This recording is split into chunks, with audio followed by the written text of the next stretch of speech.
Alright, hello and welcome to Bread and Butters episode 6 of 5A. In this section we'll be going over aerials. Now, aerials are really cool. Quite frankly, they're one of the coolest, flashiest, most impressive looking tricks that will lay foot on the 5A ground turf. They're not really that hard. People sometimes think they're really hard, but they're pretty easy. So, there's a few different kinds of aerials. There are nunchuck aerials, there are bee sting aerials, and then there are just regular aerials. The simplest of them is a regular aerial, wherein you're just going to get the yo-yo rocking and then just throw it up and catch the dice. That's a regular aerial. I know, I'm sorry you can't see that very well, but it's kind of intuitive. You just throw it and then catch. It's real easy. Some of the ways that you can catch that is, as it's going up, you can catch it around your arm. If you catch the dice at the right time, you can land in the trapeze right there and bust out some other cool combos and other cool things. Alright, and so the next, this is the quote unquote hardest aerial, and what it's going to do is it's a bee sting aerial, and what required of the bee sting aerial is that it's a high speed. I call it a bee sting aerial even though it's not technically a bee sting, but it's still a bee sting aerial. And so what you're going to do with it is you're going to get it going really fast and then let the...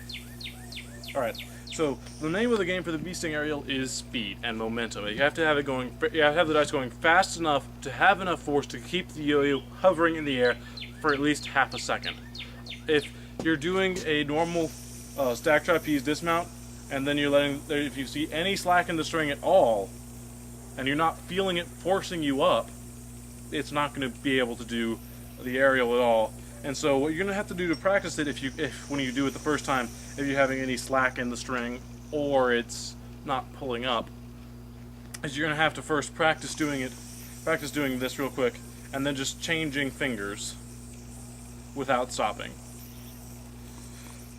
If you can change fingers evenly, that means you're either close or dead on for getting a aerial. So there's only one more thing past just changing fingers to do an aerial, is to pull it up a little bit. That little extra hop is enough to get the yo-yo over your hand so you can land on the same finger and get a nice clean back into the bee sting and doing whatever you want. So when correctly, it looks a little bit like that, only you don't miss the string again. So let me do that one more time so we can get it right. Alright, like that. The yo-yo does a little hop, hovers in the air for around half a second, and then you just let it continue. As far as the controls and what you can do with it, is pretty much exactly like a normal breakdown, or whatever. Only there's an aerial in it, so it's a higher scoring trick, it looks nicer, it's a little bit harder. You can do the same things with it. What's kind of cool about it that you can't do with a regular one is you can actually, if you're going quickly enough, you can change hands. So if you're doing it like this is a lot harder by the way, is you can change hands and then continue over here, reject, and end up in whatever trick you want. It's quite a bit harder to change hands, but it's the same trick, so shouldn't be too much more time invested into it.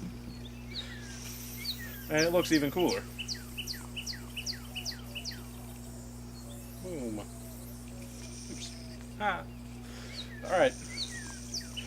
You can also do it kind of Miggy style. Oh, not Miggy, Augie style, and chuck it really high in there. I'm not going to do that because there's trees here, and I'll probably get my yo-yo stuck. So I'm not going to do it.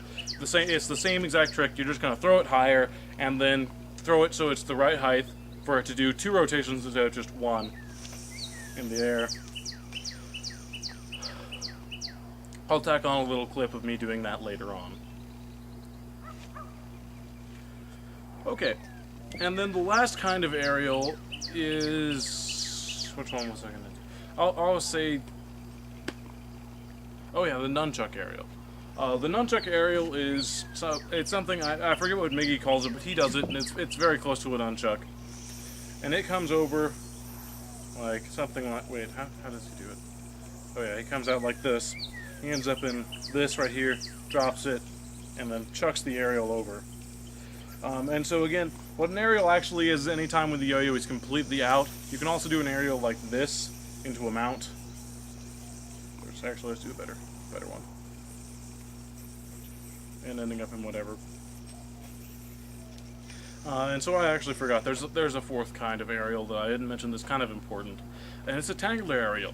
It is a simple aerial that is one of the exits out of Tangler that I had found out about after I made the Tangler tutorial. So yeah, just to keep you posted, basically.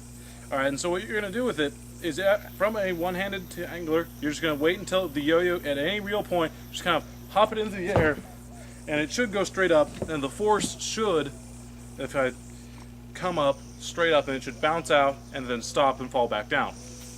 If it's going, it's a little bit easier if it's going a little bit slower. So a little bit slower, then toss it up and then catch it. I'm not very smooth at it because I don't do it very often, but it's kind of cool. It usually will follow the path of the yo-yo more, so you want to do it kind of as the yo-yo is swinging up, like that. And that'll help you catch it a little bit easier, because naturally the yo-yo is a lot heavier than the counterweight, and in a Tangler they're moving at the same speed, for the most part. Alright. That's Arials in a nutshell. If you have any questions or having difficulty with any of the aerials in particular, please just send me a message and I will see what I can do for you.